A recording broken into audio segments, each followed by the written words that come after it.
यही जुमा है जिसके औकात में एक घड़ी ऐसी है, हदीस में आता है, मफहूम है, जो दुआ मांगो उसी वक्त कबूल है। बास कहते हैं वो फजर के बाद है, बास कहते हैं जब इमाम दो खुतबों के दरमियान, गौर से समझिएगा, इमाम जो खुतबों के दरमियान जो बैठता है, वक्फ करता है, हाथ उठाए बगैर उसमें जो दुआ मांगे कबूल होती है। और बास कहते हैं जुमे के दिन असर के बाद जो घड़ी है उसमें है। और बाज हजरात के तजर्बात ये हैं कि जब असर ढल रही हो और सूरज डूबने वाला हो, उस वक्त जो दुआ मांगी जाए कबूल होती है। और बाज अहलुल्लाह का तजर्बा यह है, जिस वक्त मुअज्जिन जुमे के दिन अजान कहे और अल्लाह अकबर कहे, वो डूबता लम्हा। मेरे पास कोई भी बंदा आएगा कि मैंने नया घर बनाया है, क्या करूं? मैं कहता हूं 81 दफा मिल के सूरत यासीन पढ़ लो, दुआ कर दो, अल्लाह तेरे घर में बरकत दे दे। सुलहा का ये मामूल है, औलिया की तरतीब है। वक्त के बड़े बड़े अब्दाल, गौस, पहुंची हुई हस्तियां, जुनैद बगदादी जैसे, हजरत पीर अली हजवेरी रहमतुल्लाह अलैह जैसी बड़ी बड़ी हस्तियों की खानकाहों में सुबह नमाज फजर में किसी से बात किए बगैर सूरत यासीन पढ़ी जाती थी। तो इतना ताकतवर अमल कर चुके हैं और जिसके फजाइल हदीस में है कि जो सुबह सूरत यासीन पढ़ेगा शाम तक के कामों की किफायत अल्लाह अपने जिम्मे ले लेता है।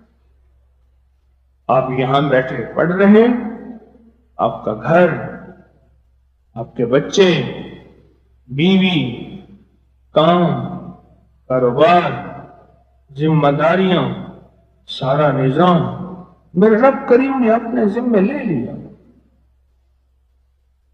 और वो सच्चों का सच्चा है और वो वादा निभाने वाला है। अल्लाह कहता है कि सुबह से लेकर शाम तक तेरे कामों की मैंने किफायत कर दी। जो शख्स फजर की नमाज के बाद सूरत यासीन पढ़ता है, इस सूरत यासीन के साथ फैसले हैं। अब मैं कुछ चीजें बताता हूं। जब बंदा पहली दफा सूरत यासीन की सिर्फ यासीन पढ़ता है ना, यासीन, यह हरूफ मुक़त्तआत है और इसका इल्म, इसका मफ़हूम, इसका माना वल्लाहु आलम बिस्सवाब, अल्लाह और अल्लाह ही जाने और उसका इल्म जाने। जब ये यासीन पढ़ता है ना, यासीन, फरिश्तों की एक ताकतवर जमात होती है जो कहती है मौला इसे कोई खबर नहीं है कि इसका माना क्या है, ये अल्लाह इल्म है और मौला तुझे इल्म है, इसका माना क्या है, इसका नफा क्या है, इसका फायदा क्या है, इसकी ताकत क्या है, इसकी तासीर क्या है, इसके फायदे कितने हैं और इससे कितने मसाइल हल, कितनी मुश्किलें दूर, कितनी परेशानियां दूर, कितनी नाकामियां खत्म, कितनी इज्जतें, बरकतें और कुव्वतें मिलती हैं। मौला इसको तो इल्म नहीं, तेरे इल्म में है। अब तो अपने इल्म पे इसको इस्तेमाल कर और इसको वो सारी नेमतें अता फरमा।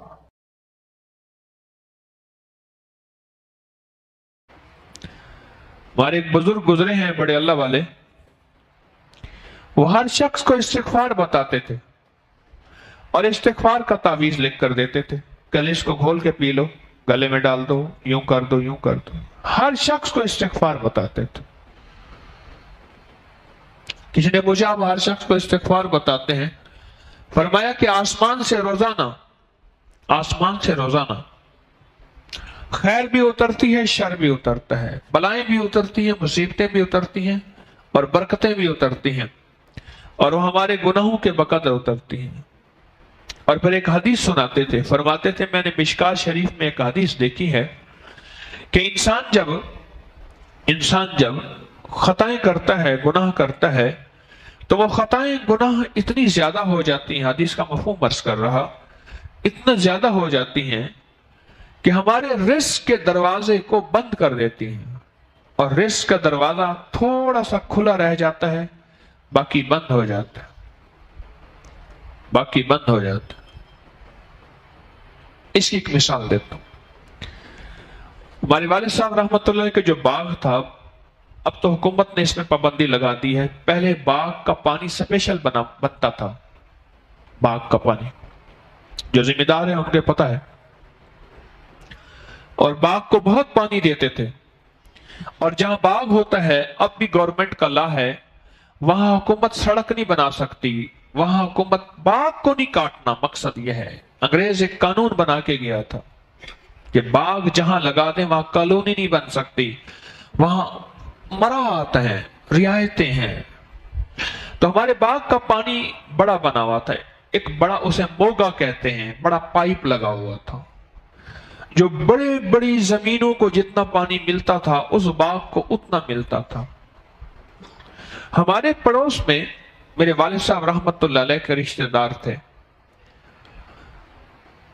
ایک دفعہ دیکھا تو پانی آیا ہوا، اچھا اس کا کوئی وقت نہیں ہے، وہ جس وقت چاہے نہر چلے گی تو پانی مسلسل چلے گا، کوئی وقت نہیں ہے۔ اب بھی وہ موگا ہے، اس کا کوئی وقت نہیں ہے، جیسے کہ عام ذمہ داروں کے اتنے گھنٹے ہوتے ہیں، اتنے ہوتے ہیں، اس کا کوئی وقت نہیں ہے، 24 آور 24 گھنٹے پانی چل رہا ہے، چل رہا ہے، چل رہا ہے۔ انہوں نے بہت کوشش کی مصنوعی پودے لگا کے، باغ کا پانی بنوانے پہ نہ بنوا سکے۔ اب انہوں نے کیا کیا، میرے والد صاحب رحمۃ اللہ نے مجھے خود بتایا، ایک دفعہ دیکھا تو باغ کو گرمی سختی پانی کی اشد ضرورت تھی، اس وقت ان کی پانی کی باری بھی تھی، ان کی باری تو مسلسل چل رہی تھی، جب بھی نہر آئے تو نہر کے آتے ہی بس پانی لگنا شروع ہو جاتا تھا۔ دیکھا کہ پانی نہیں آ رہا، بہت حیران ہو گئے۔ میں آپ کو استغفار کی مثال دے رہا ہوں، غور سے سمجھے گا۔ نوکر کو بھگایا، اس کو جا کے دیکھا، اس نے کہا جی موگا بند ہے۔ وہ کیسے بند ہو سکتا ہے؟ اس نے کہا تھوڑا تھوڑا پانی آ رہا۔ جا کے دیکھا تو ایک ہانڈی آ کے دی ہوئی تھی، ہانڈی کا منہ ہوتا نا ایسے، پانی اس کے اندر یوں آ جاتا، سمجھ گئے؟ موگے کے آگے ہانڈی دی ہوئی تھی، اور ہانڈی کے اندر پانی آ کے اس کو مزید پریشر دے کے اس نے بند کیا ہوا تھا۔ انہوں نے جو ہانڈی ہٹائی اور وہ موگا جو ہے وہ چلنا شروع ہو گیا۔ اچھا وہ ہانڈی تھی ہماری اپنی، پانی اتنا ہو جاتا تھا کہ وہ ہانڈی آگے دے دیتے تھے، تھی اپنی۔ پھر جس وقت پانی آتا تھا نہر میں، اکثر آتا تھا، کچھ مہینے نہیں آتا تھا، اکثر آتا تھا، اب بھی وہ اپنی عورتوں کو وہاں ننگا کر کے بٹھا کے کپڑے دھونے کے لیے بٹھا دیتے تھے اسی جگہ، کیونکہ پانی آئے گا، انہوں نے ہانڈی ہٹانی ہے، ہانڈی ہٹانی ہے، ہانڈی اکثر ہوتی تھی۔ اب ہانڈی ہٹانے کے لیے یہ بندے کیسے آئیں گے؟ جب بندے آئیں گے ہی نہیں، کیونکہ عورتیں بیٹھی ہیں کپڑے دھو رہی ہیں، اور وہ بیچاری جس حالت میں بیٹھی ہیں، اسپیشل ان عورتوں کی ڈیوٹی لگتی تھی۔ رزق کے دروازے جب بند کرنے ہوتے ہیں، پانی کے دروازے جب بند کرنے ہوتے ہیں، یہ چالیں میں آپ کو بتا رہا ہوں، یہ انداز بتا رہا ہوں۔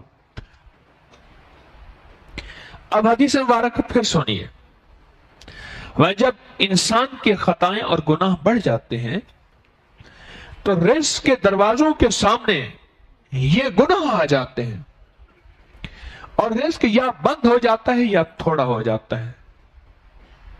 اور اب حدیث کا اگلا حصہ سنیے، مفہوم عرض کر رہا، فرمایا کہ جب بندہ استغفار کو اپنے لیے لازم قرار دیتا ہے، استغفار کو اپنے لیے لازم قرار دیتا ہے، تو یہ استغفار ان گناہوں کا ازالہ बन जाते हैं, उन गुनाहों को खत्म करने का जरिया बन जाते हैं और रिस्क के दरवाजे खुल जाते हैं। और जब रिस्क के दरवाजे खुलते हैं, अल्लाह अताओं और बारिशों की और रहमतों की और करम की अपनी खास नज़ूल और बारिश करता है, और अल्लाह इसके लिए वुसअत, आफियत और बरकत के दरवाजे खोल देते हैं। आगे से हांडी हट जाती है। जब हांडी हट जाती है तो इतना चौड़ा मोगा, तो उसमें से पानी का फ्लो आता है, इतना पानी आता है कि सारा बाग ऐसे तरबतर हो जाता है और उसका समर ठीक होता है। उस पौधों को, यानी आम के दरख्तों को मतलूबा चीज पानी मिल जाता है। जिस वक्त इस्तिग़फ़ार आएगा वो हांडी हट जाएगी।